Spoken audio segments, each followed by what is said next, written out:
The fluorescent lights hummed their constant mechanical drone as Katie Rodriguez moved through the third-floor corridors of St. Michael's Hospital in Denver, her sneakers silent against the polished tile.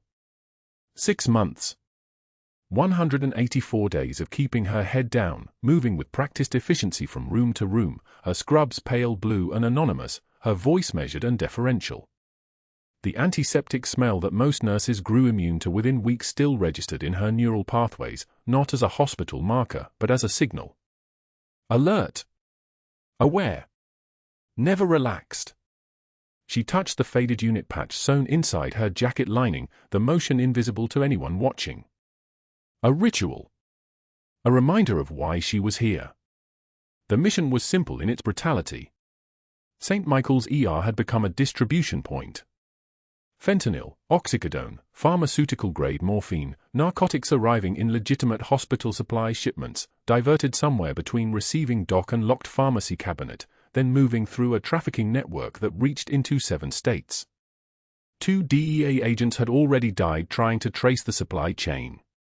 The Pentagon had quietly requested Special Forces personnel who could move through a hospital environment without raising alerts, someone who could observe without being observed, someone who had the medical knowledge to understand what she was looking at and the tactical training to know what to do when she found the leak.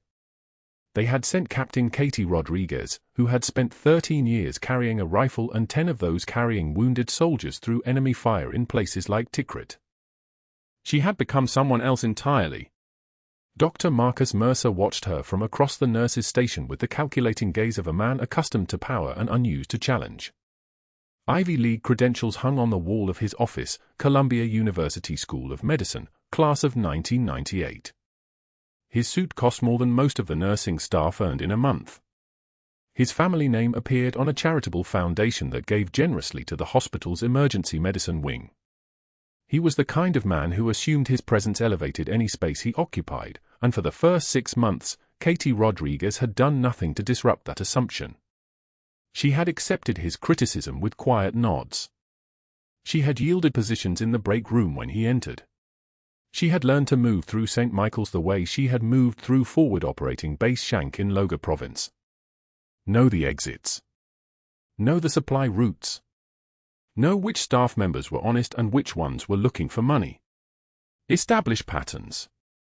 Become invisible. Wait.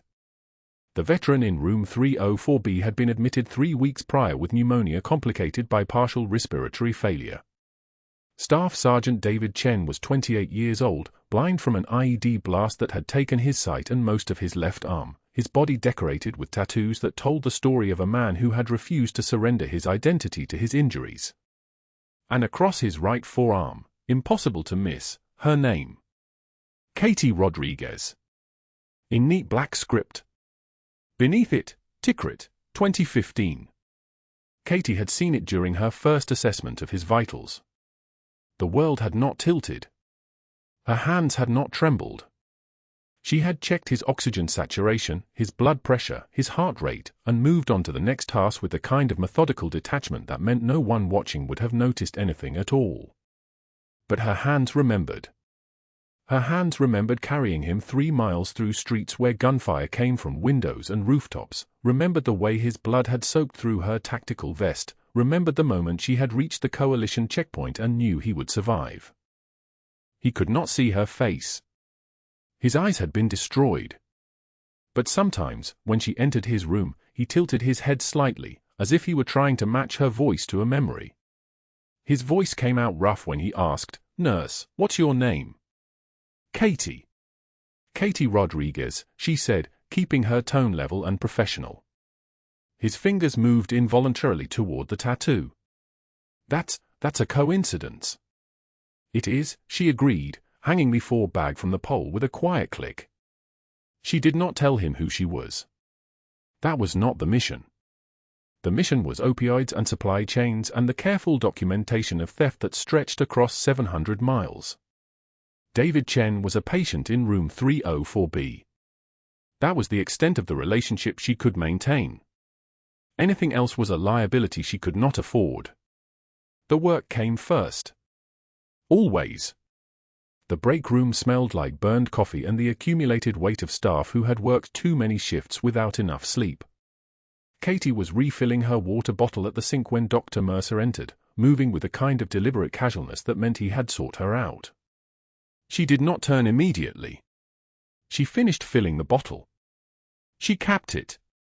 She was turning when he spoke, his voice pleasant on the surface, the kind of pleasant that masked something colder underneath. "I've noticed the patients asking for you specifically," he said. "I try to provide consistent care," Katie replied, keeping her tone deferential. Apologetic, almost. "Yes. Well, the thing about nursing is that it requires a certain clarity of scope. Nurses provide supportive care. Doctors make clinical decisions." His smile did not reach his eyes. "I wouldn't want you overstepping boundaries because patients have developed some kind of attachment." Katie held the water bottle against her hip. She did not respond immediately. She had learned that silence was often more powerful than words. It made people fill the empty space with their own discomfort. "I understand, Doctor," she said finally. He studied her for a moment longer, as if waiting for some sign of defensiveness, some crack in her composure. Finding none, he nodded once and left the room. The fluorescent lights continued their mechanical drone. The smell of burned coffee lingered. And Katie Rodriguez stood alone, understanding exactly what she had just witnessed, not a casual comment, but a warning. Dr. Mercer had noticed her. Dr. Mercer had decided she was a problem. The problem was that Katie had no intention of stopping what she was doing. She had already identified 3 pharmacy technicians with unusual access patterns and an ER clerk whose spending habits did not match his salary. She had already documented 17 instances of inventory discrepancies that corresponded to controlled substance movement. She had already begun to see the shape of the network, the way the drugs flowed through the supply chain like blood through arteries, and she would not stop until she had traced it all the way back to the source. But Dr. Mercer would try to stop her. She could feel it the way soldiers feel incoming artillery before they hear it. He would move against her because that was what men like him did when they encountered someone who threatened their control. He would be strategic about it. He would be careful. But he would move. That night, returning to her apartment, Katie stood on the balcony overlooking downtown Denver and thought about David Chen lying in room 304B, his tattoo bearing her name, his eyes closed against a darkness that was both literal and permanent. She thought about the mission. She thought about the 13 years she had spent carrying weapons and the 10 years before that when she had been someone else entirely, someone with a different name and a different life. And she thought about the fact that the 2 worlds, the world of the Special Forces and the world of St. Michael's Hospital, were about to collide, and when they did, nothing would ever be the same again. But that was still ahead of her. For now, she had 184 days of cover identity to maintain, and the next shift started in 7 hours.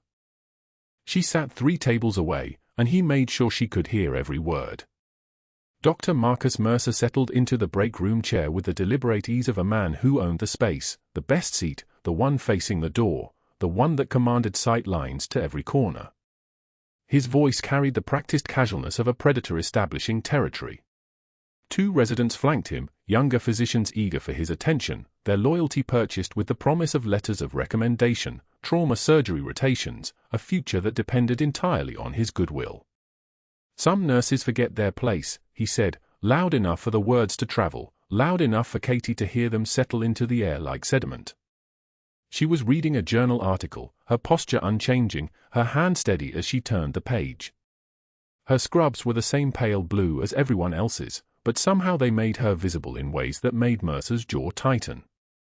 Bachelor's degree doesn't make you a doctor, no matter how many patients you charm. The problem with gifted amateurs is they start believing their own mythology. One of the residents laughed, a nervous, performative sound. Katie kept reading. Her eyes moved across the lines with the same precision she brought to everything, a methodical, complete, indifferent. It was this indifference that infuriated Mercer most. A flinch would have satisfied him. An apology would have worked. Instead she offered him nothing, not even acknowledgement, which meant she was either supremely confident or supremely foolish. He intended to prove it was the latter. Over the next 3 weeks, the break room became a study in social exile. The exodus was silent, which made it worse. A resident would sit down across from Katie with a sandwich, see Mercer's subtle headshake from across the room, and suddenly remember something urgent elsewhere. A nurse would carry her lunch tray toward Katie's table, catch the shift supervisor's eyes, and pivot toward a seat beside the medication dispensers instead. It wasn't dramatic. There were no confrontations, no declarations. Just the steady, deliberate withdrawal of human company, orchestrated with the precision of someone who understood institutional power the way a surgeon understands anatomy. Katie noticed. Of course she noticed. But she didn't adjust. She sat alone at the same table. She brought the same thermos of black coffee. She read the same journals, made the same notes, existed in the break room the way a stone exists in a river, present, unmoved by the current flowing around it.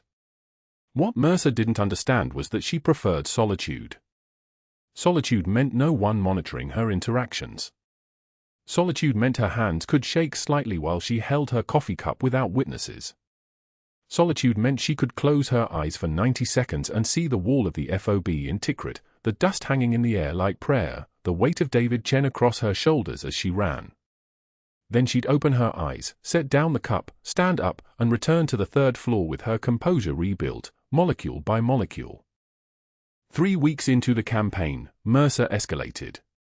The Brennan family was waiting in Bay 6. Emma, 7 years old, pale with fever, her parents bracketing her like bookends.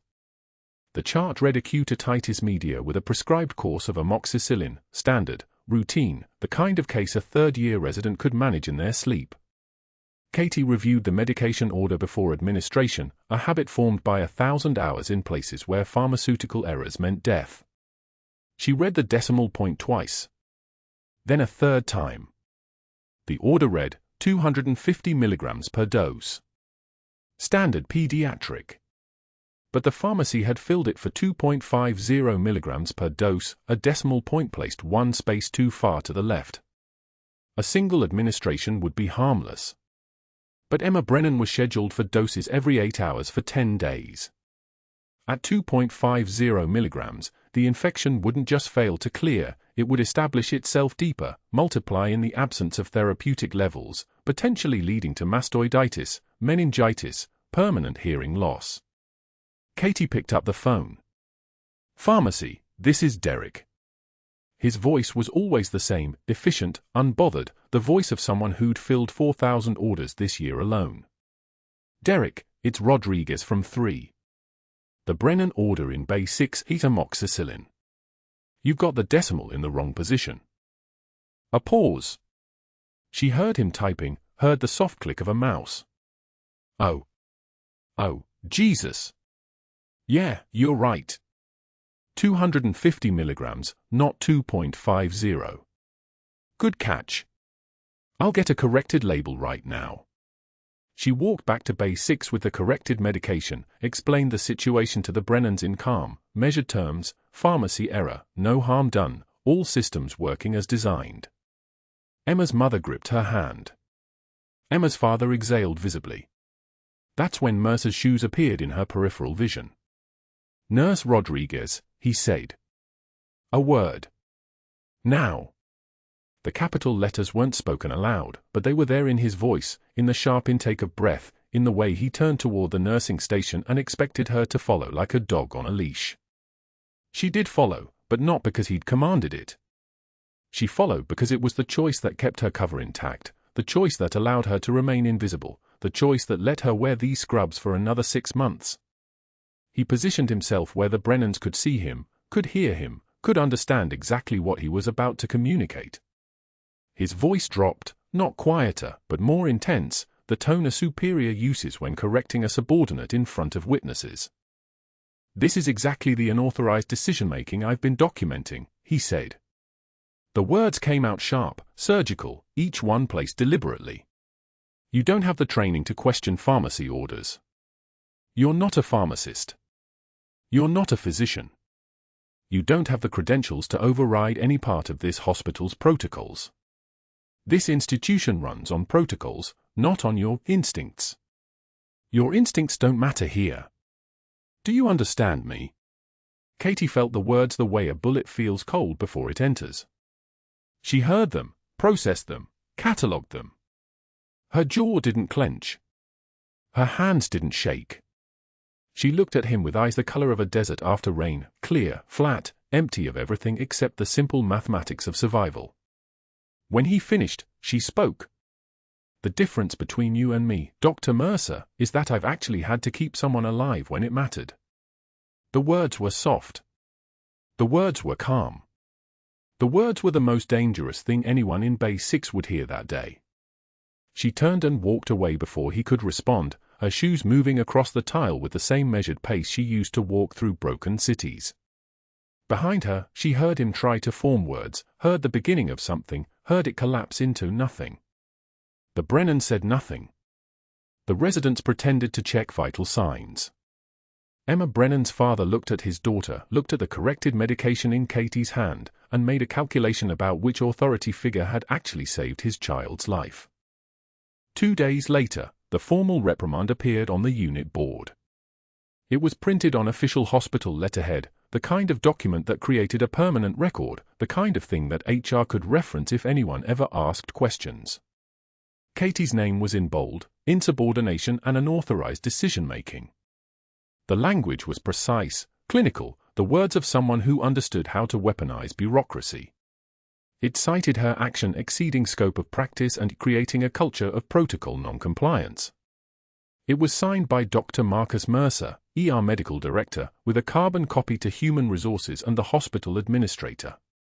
Junior nurses began averting their eyes when she passed. A resident who'd once asked her advice about patient positioning suddenly became very focused on his phone whenever she approached. The nursing supervisor, the new one, the one Mercer had installed to replace Maria Santos, started finding reasons to review Katie's charting, to question her documentation, to build a paper trail of concern that echoed Mercer's original complaints. Katie didn't defend herself. She didn't file a counter-complaint. She didn't explain to anyone that the medication error was real, that pharmacy had confirmed the decimal point mistake, that Emma Brennan would have developed mastoiditis without her intervention.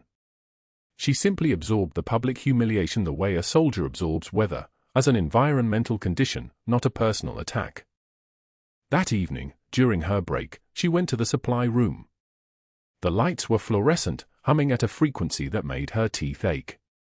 The shelves held boxes of gloves, stacks of fur tubing, compression bandages in their plastic sleeves. She reached inside her jacket under the pale blue scrubs and pressed her palm against the faded unit patch that was sewn into the lining. Her fingers traced the embroidered edge, the shape she could still feel in complete darkness, the symbol that meant she'd been someone else, somewhere else, someone with authority and purpose and the right to make life or death decisions without asking permission from anyone. The patch was the size of her thumbnail now, worn thin from years of being touched, moved, kept close to her skin. Every thread was faded. Every color had dulled to almost nothing. She held it there, her hand flat against her ribs, and let herself feel something break inside her, something small, something private, something that would be repaired by tomorrow morning. Because tomorrow morning she would walk back out into the hallway, check on her patients, and continue being the careful, deferential, invisible nurse that Dr. Mercer had decided she was. Except everything was about to change. And she had no idea what was about to walk through the doors of St. Michael's. The call came at 11:48 p.m. Katie was lying in her apartment, a studio in North Denver, rent-controlled, the kind of place that required signing a lease under her nursing credentials, which meant every aspect of her civilian identity was meticulously documented and backstopped. Her phone buzzed against the nightstand. Unknown number. She answered it the way she answered everything, with the minimum necessary words. Rodriguez. Static. Then a voice, male, older, with the clipped cadence of someone accustomed to obedience. Captain Rodriguez, this is Brigadier General Thomas Halloway, JSOC Command. We have a situation developing at your location. Staff Sergeant David Chen is presenting signs of respiratory compromise. Tension pneumothorax, most likely. The on-call surgical team is currently unavailable. Your cover location has classified restrictions on certain medical supplies that will prevent conventional treatment. I'm authorizing you to take necessary action to preserve the patient's life. The rules of engagement have changed as of right now. Acknowledge. She sat up. The phone felt heavier than it should. Understood, sir. I'm en route. She dressed in less than 3 minutes. Scrubs over athletic wear. Running shoes that had already carried her through 3 countries and 2 wars. The combat knife that lived in her locker, wrapped in surgical tape so it looked like a blunt instrument, positioned where only she could find it. She grabbed her hospital badge, her access cards, her face rebuilt into the expression of a nurse responding to a code. The drive to St. Michael's took 7 minutes. Every traffic light was red. She rammed them all. When she reached the 3rd floor, David Chen was already turning blue. Her boots hit the 3rd floor landing and Katie didn't slow. The corridor stretched ahead like a runway, fluorescent panels casting everything in that particular white that made human skin look like something already dead. Room 304B. 52 steps from the stairwell. She'd counted them on her first shift and never forgotten the number. David Chen's monitor was screaming. The oxygen saturation read 62% when she pushed through the door, his skin that particular gray that meant the blood wasn't carrying oxygen anymore, just moving through his body like water through a sieve. His chest was barely moving. Shallow. Fractured. The kind of breathing that meant panic was setting in, that his brain was starting to understand on some lizard level that the air wasn't coming fast enough. Katie recognized it because she'd heard that exact rhythm in the chest of a 19-year-old Marine in Tikrit who'd taken shrapnel through the lung, and she'd held him while his eyes went wide, and she'd promised him he'd make it home. She was going to keep that promise twice. Dr. Patel stood frozen at the bedside, a first-year resident with the kind of deer-in-headlights expression that meant he'd seen something critical but had no idea what to do with it. His hands hung at his sides like they belonged to someone else. His mouth was moving but no sound was coming out. Katie took in the setup in one sweep, the ventilator, the monitors, the crash cart 15 feet away but might as well have been in another state because they didn't have what they needed. The thing that would save David Chen's life was locked in the supply room on the 2nd floor in a cabinet with a keypad code that Dr. Mercer had changed 2 weeks ago, right after he'd reassigned the charge nurse who'd always let Katie borrow what she needed. The supply room lock. The 8-minute ETA on surgical backup from the attending physician, who was currently in the ER finishing a routine laceration repair and wouldn't receive the page until after Katie made her decision. This was the geometry of it. This was what Mercer had built. A situation where one man was dying and the tools to save him were locked away and the people trained to use them were deliberately, carefully, strategically unavailable. Katie's hand moved to her scrub pocket where the combat knife sat in its sheath, a blade 15 centimeters long with a handle wrapped in paracord the color of dried blood. She'd carried it through Tikrit, through 3 tours, through every moment since because some things you don't put down. Some things you keep. Hold the light, Katie said, and her voice had dropped 2 octaves, the kind of voice that didn't ask questions, didn't negotiate, didn't apologize. The voice of someone who'd given orders under fire. Dr. Patel blinked. Opened his mouth. Closed it. I said now. The overhead light. Angle it toward his left chest. 4th intercostal space, mid-clavicular line. Katie was already moving, already pulling on fresh gloves with a snap that sounded like a gunshot in the quiet room, already reaching for the betadine bottle. Her hands didn't shake. Her hands never shook. Muscle memory was a kind of certainty that transcended fear, and she'd done this before, done it in the back of a HMMWV with rounds coming through the thin aluminum skin, done it in a cargo plane at 10,000 feet with a wounded lieutenant bleeding out faster than anyone could replace the fluid, done it in a firefight outside Fallujah where the only light was muzzle flash and the only steady thing in the world was her own 2 hands. David Chen's oxygen saturation dropped to 58%. What are you doing? Dr. Patel's voice cracked like he was still 16. You can't. We need to call. Call who? Katie prepped his chest, the betadine spreading copper dark across his skin. The attending is 8 minutes out. Mercer locked the tube kit. You're in shock. That leaves me. She picked up the knife, felt the familiar weight of it settle into her palm like a handshake from an old friend. Hold the light steady. You look away, you flinch, you make a sound, this man dies. Do you understand me? The resident nodded. His hands came up, shaking, and angled the overhead light until it pulled across David Chen's left chest like a spotlight on a stage where only Katie had rehearsed the script.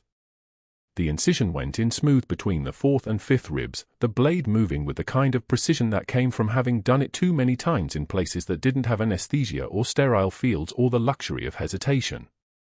Katie's hands moved on their own, or not on their own but on something deeper than conscious thought, some part of her that lived in that moment in Tikrit when she'd been 26 years old and carrying David Chen across 3 miles of burning sand, feeling his blood soak through her uniform, feeling his weight like a promise she couldn't afford to break. The hiss of air escaping was loud in the small room, the sound of a lung re-expanding, the sound of a man's body remembering how to breathe. Katie positioned the makeshift chest tube and 4 catheters she'd grabbed from the crash cart, steady hands, steady breathing, and the monitor went from the irregular gasp of a failing rhythm to something almost sinus, almost normal, almost alive. David Chen gasped. His back arched. He whispered, "Reaper 6. That voice. I know that voice." Katie didn't respond.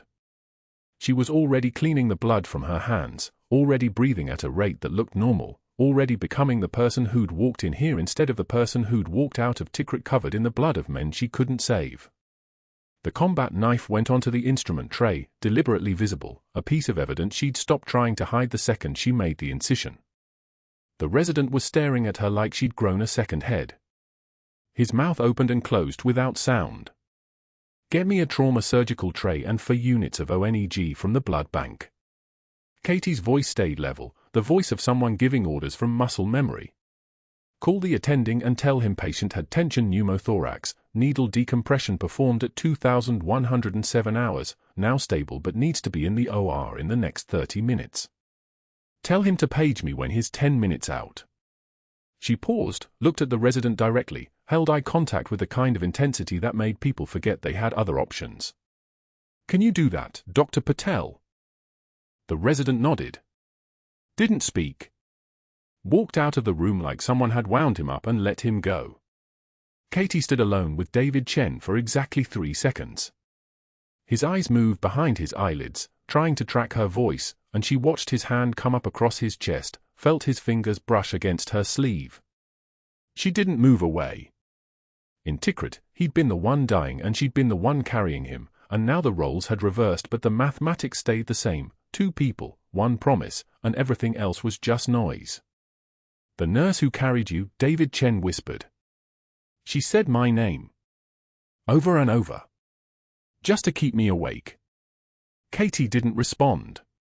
She was already removing her gloves, already moving toward the door, already becoming invisible again, the transformation happening in real time because the blade on the instrument tray had just shattered everything she'd built in 6 months, and there was no going back from that, no way to ring this bell, no way to pretend she was just a floor nurse with good hands and good instincts. The monitor beeped steady behind her. 68 beats per minute. Blood pressure climbing. Oxygen saturation rising. For minutes later, Dr. Mercer arrived at 304B. He moved through the doorway with the kind of casual authority that came from never having to rush, his expression carefully blank, his eyes taking in the scene with the precision of someone who'd already decided what story he was going to tell about it. The combat knife. The blood. The chest tube fashioned from equipment that definitely wasn't supposed to be used that way. The first-year resident standing in the corner looking like he'd been hit by a truck. David Chen alive and breathing when he should have been dead, when the protocols should have required them to wait, when the system Mercer had so carefully constructed should have functioned exactly as designed. Mercer's face stayed calm. Almost pleased. He pulled his phone from his pocket and walked back into the hallway, and Katie heard him making calls, pulling timestamps, speaking in the measured tones of someone who'd destroyed careers before and knew exactly how to do it again. The first call was to hospital administration. The second was to someone named Barrett who Katie realized, on some very deep level, was probably a lawyer. By the third call, she understood that every second of security footage was already being pulled, every moment of her return to the hospital was being catalogued, every action she'd taken was being transformed into evidence. The room went so quiet you could hear the ventilator wheeze and nothing else, just that mechanical rhythm that meant David Chen was still breathing, that she'd made the right call, that some promises were more important than cover identities or undercover operations or the career that she'd just incinerated with her own 2 hands. It wasn't a request. It was a command, and she'd given it, and everything that came after was just consequence rolling downhill like a stone that couldn't be stopped once it started moving. The room went dead silent. O2 climbing. 84. 90. 96%. David Chen's chest rose and fell with the steady rhythm of a man pulled back from the edge, his vital signs stabilizing on the monitor like a prayer answered in real time. Katie's hands were still gloved in blood, his blood, the same soldier she'd carried 3 miles through Tikrit's burning streets, now breathing because she'd made a choice that couldn't be unmade. Around her, the resident who'd held the light stared at nothing. The nursing staff froze in that particular way people froze when they'd just watched something impossible happen in front of them and their brain was still catching up. One nurse whispered something that sounded like she cracked his chest, and another nurse didn't respond because there was nothing to say that wouldn't sound insane. Katie stripped off her gloves. Counted her breaths. For in, for hold, for out, the same rhythm that had kept her functional through 12 years and 3 tours and 2 countries where the word mercies meant something different than it did in this climate-controlled hospital. She turned to the resident, her voice level, precise, carrying the weight of someone who'd given orders in places where hesitation cost lives. Get me 2 units of ONEG, a contact surgery. Tell them I've got a stabilized pneumothorax with successful decompression and I need an attending surgeon in the next 40 minutes. Not a request. A command. The resident moved before his conscious mind caught up to his body. But that wasn't the worst part. Within 2 hours, security was escorting her through the hospital corridors. Not roughly, there was too much confusion for that, too many staff members who'd watched her save David Chen's life still milling around, their faces caught between gratitude and something that looked like fear. The officer, a woman named Detective Morrison who worked hospital detail, didn't make eye contact. Katie recognized the discomfort for what it was, the collision between what Morrison had seen Katie do and what the administration was now telling her Katie had done. They rode the elevator in silence. 3 floors down. Basement corridor. Executive wing where the carpet changed from industrial tile to something that cost money.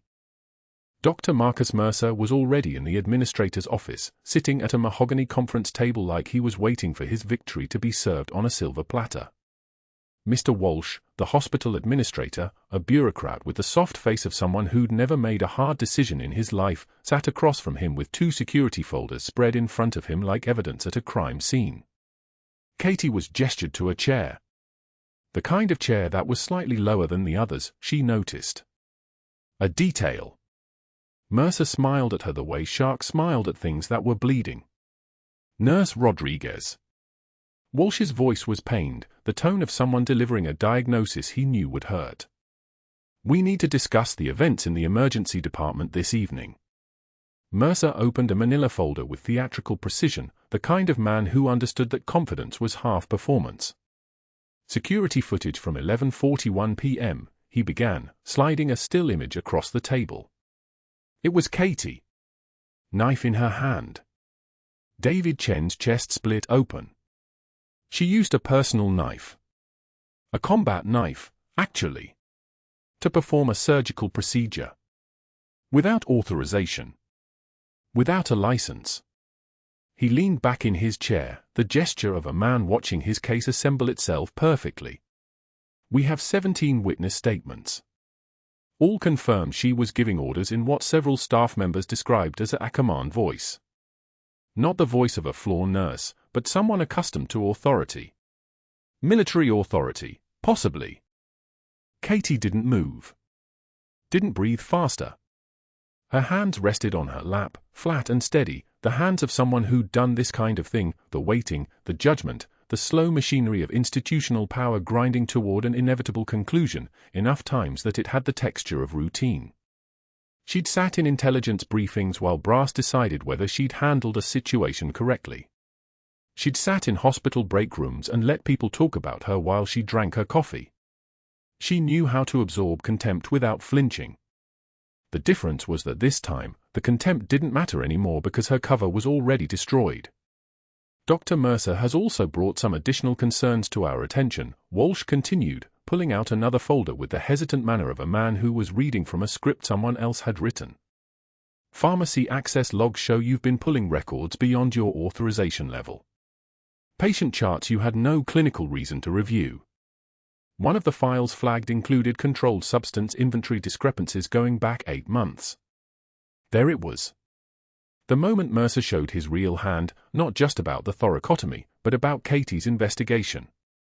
About the opioid diversion network she'd been mapping since her first week at St. Michael's.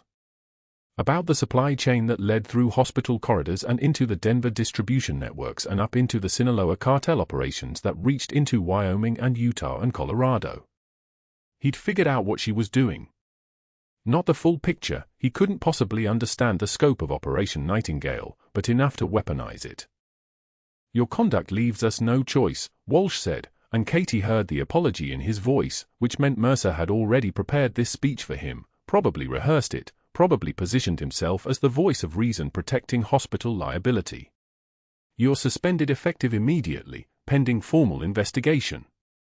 Your access badge is being deactivated. You'll surrender your hospital credentials and my scrubs and personal items from my locker, Katie finished. I understand. The first word she'd spoken in 20 minutes. Her voice didn't waver. Didn't rise. Sounded like a woman accepting a shift change, not a woman watching her cover identity dissolve in real time. Mercer's smile tightened just slightly. He'd been expecting her to cry, maybe, or get angry, or demand to explain herself. Instead, Katie had just accepted the inevitable with the composure of someone who'd learned a long time ago that resistance just delayed the next thing. That threw him off balance for exactly 2 seconds, which was all Katie needed to understand the calculation he was running. He'd be making calls tonight. To board members. To lawyers. To people who owed him favors. By morning, the suspension would become termination. By afternoon, she'd be officially fired from St. Michael's Hospital with nothing but a severance agreement and a non-disclosure clause that would cost her if she spoke to anyone about why she'd really been there. The escort back through the hospital felt longer than the escort in. Katie took the stairs instead of the elevator, old habit, never trapped in the vertical space, and made her way to the basement laundry facility where the hospital scrubs came back to life after each shift. The laundry room smelled like bleach and industrial detergent, the kind of chemical that burned the back of your throat if you breathed it too long. She pulled her locker open. 8 pairs of scrubs, pale blue cotton, folded with the precision of someone who'd learned to maintain order in chaos. For years of shifts. Hundreds of patients. Thousands of hours in those scrubs while she'd been someone else. Katie held the first pair in her hands. The cotton was soft, worn thin in places from washing, from bending over patients, from the particular kind of wear that came from real work. She folded them again anyway, thirds, then halves, and placed them in the plastic donation bag that the laundry attendant, an older woman named Rosa who'd always smiled at Katie even when nobody else did, handed her without words. Rosa's eyes were wet. She understood something about losing a job that mattered, about being erased from a place you'd belong to, and she didn't try to make Katie talk about it. The final pair of scrubs went into the bag.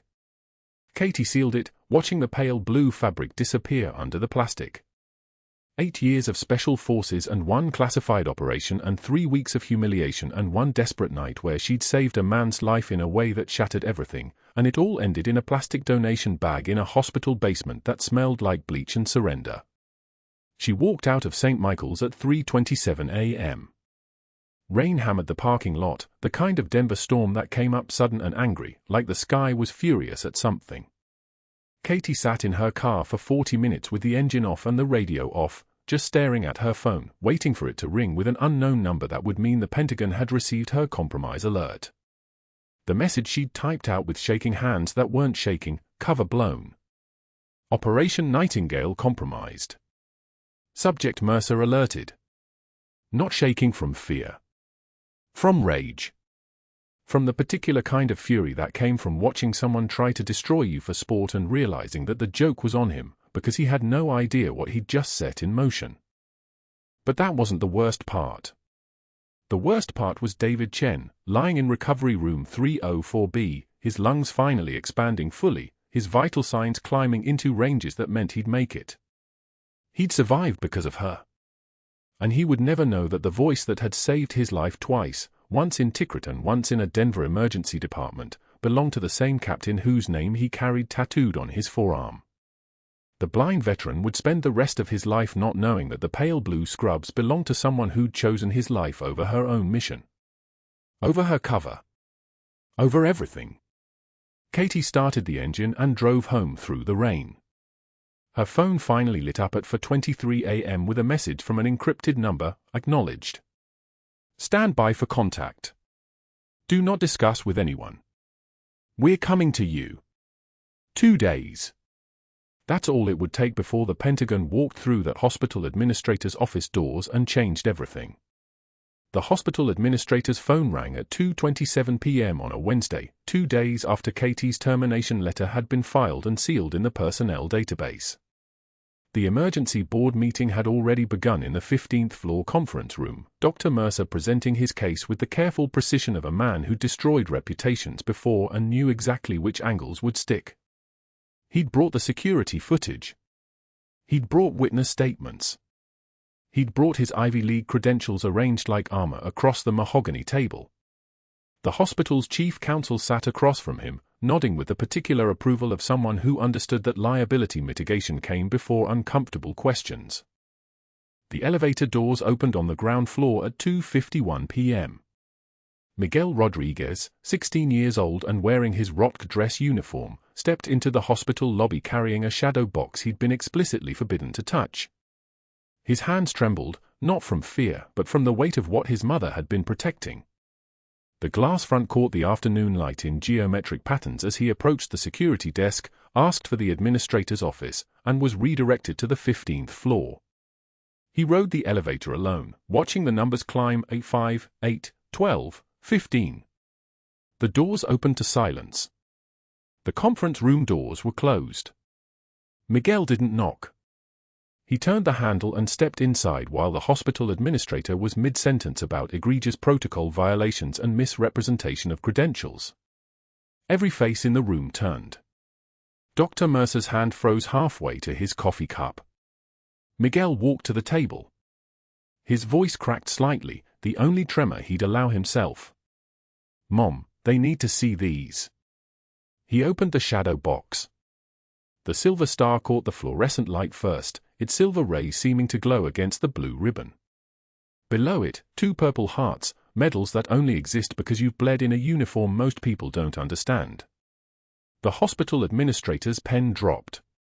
The chief counsel actually stood up. Dr. Mercer's face shifted through 3 colors in succession, confusion to recognition to the particular shade of white that comes when a strategic calculation collapses in real time. Miguel placed the box on the conference table with the reverence of someone honoring the dead. Because those medals didn't represent success. They represented survival. The administrator's office door opened at 2:58 p.m. A man in a marine dress uniform stepped in, captain's bars on his shoulders, his jaw the kind that could cut glass. Behind him, someone else moved with the terrifying fluid precision of people who'd held weapons in both hands and made split-second decisions about whose lives mattered. The Marine captain carried his phone, and on its screen was Katie's citation, the words formal and unchangeable. Captain Katie Rodriguez, for extraordinary heroism during combat operations in Tikrit, personally eliminated 12 enemy combatants and carried 3 wounded soldiers to safety under sustained fire. Citation approved for Silver Star, 2016. His voice was clipped, the kind of calm that comes from having already survived the worst. Dr. Marcus Mercer, I'm Captain James Halloway, 3rd Battalion, 5th Marines. We need to talk about your interference with federal personnel. The room had gone the particular kind of quiet that happens when power structures collapse. The administrative assistant in the back corner had stopped typing. Even the air seemed to hold its breath. Then the blind veteran spoke from the hallway. Staff Sergeant David Chen stood in the doorway, still navigating the space by sound and memory, but his voice carried the recognition of someone who'd heard a voice under gunfire and never forgotten it. "Reaper 6, he whispered. "That's Reaper 6's voice." The call sign hung in the conference room like a physical object. Nobody asked what it meant. They didn't need to. The hospital administrator's phone rang at 3:04 p.m. Washington, D.C. area code. When he answered and put it on speaker, the voice that emerged was administrative, clipped, the sound of someone accustomed to being obeyed immediately. "This is the Pentagon Operations Center. We need to speak with Captain Rodriguez immediately regarding the completion of Operation Nightingale. All hospital personnel except Captain Rodriguez, her son, and the hospital administrator are to exit the room now." Dr. Mercer stood up, his chair scraping against tile with a sound like nails on a chalkboard. He was already calculating his exit, already running through the angles, get to the security office, pull the footage, make it disappear before anything could be formally documented. He excused himself with the practiced authority of someone who'd never been questioned. "I need to retrieve some personnel files," he said, his voice steady because competence is the last thing that dies in a man like him. The security office was 3 floors down, accessible only to senior staff. The security guard on the night shift was young, maybe 23, someone who didn't question credentials or authority.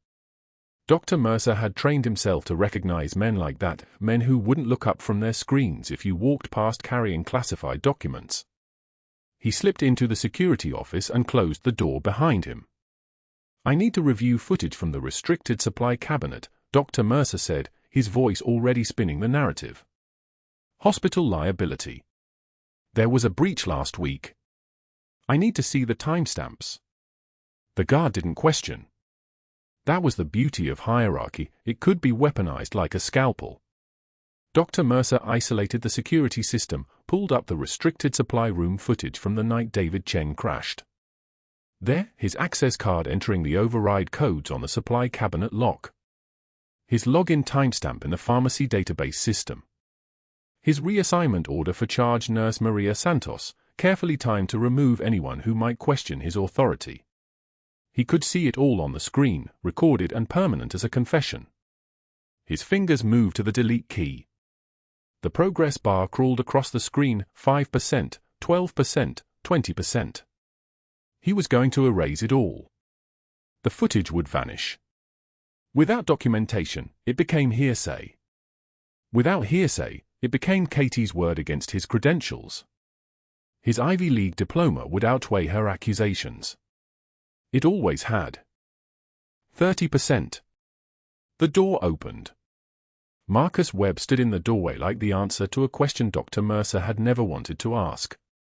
Webb was 48, built like someone who'd carried equipment through desert heat, with the particular calm of a Navy veteran who'd served long enough to understand what real threats looked like. He'd been monitoring the hospital's system access patterns for months, watching the inventory discrepancies align perfectly with Dr. Mercer's login timestamps. He'd been watching Katie's reputation get methodically dismantled while the pharmacy counted pills that shouldn't have gone missing. "Looking for something, Doctor?" Marcus Webb held up a thumb drive the size of a breath mint. "Already forwarded to the DEA. Every access. Every override code. Every inventory discrepancy that matches your login timestamps. Sent it this morning from a secure server. No deletion, no recovery." The color drained from Dr. Mercer's face in a way that was almost physical, like someone had pulled a plug and let everything that made him powerful drain out. His hand was still on the mouse. The delete progress had reached 42%, but it didn't matter anymore. Webb had already copied the evidence. The Navy vet had already sent it downrange. "You have no authority," Dr. Mercer started, his voice cracking in a way it never had before. "I have a DD-214 and a security clearance you'll never see." Webb's voice didn't raise. He didn't need it to. He sounded like someone who'd given orders that sent people into places where death was a possibility, and those orders were obeyed. I've been watching you poison the best nurse this hospital ever had. That ends now." Within 4 hours, DEA agents arrived at St. Michael's Hospital in Denver. They escorted Dr. Marcus Mercer from the building in front of the evening shift change, past the nurses who'd watched him dismantle Katie's credibility, past the residents who'd learned to fear his authority, past the staff who'd accepted his version of events because he'd worn a white coat and had family money backing his narrative. His lawyer negotiated down from criminal charges to license suspension, professional disgrace, and the complete annihilation of everything he'd constructed. The state medical board hearing lasted for hours. Dr. Mercer sat silent while they documented his systematic manipulation of staff schedules, his deliberate restriction of patient care access, his interference with federal investigation, his weaponization of controlled substance databases. His medical license suspension was indefinite. His career was over. At midnight, he cleaned out his office alone. The nameplate that read Director of Emergency Medicine was already gone from the door. 6 months later, Katie Rodriguez stood in her dress uniform at a Pentagon ceremony in Arlington, Virginia. The faded Special Forces unit patch that she'd kept sewn inside her jacket lining for 18 months was finally returned to her shoulder where it belonged, not hidden, not concealed, but visible to anyone with eyes to see it. Miguel sat in the front row, beaming in his rocked dress uniform, the same kid who'd carried his mother's silver star into a conference room and changed everything. David Chen stood beside Katie on stage.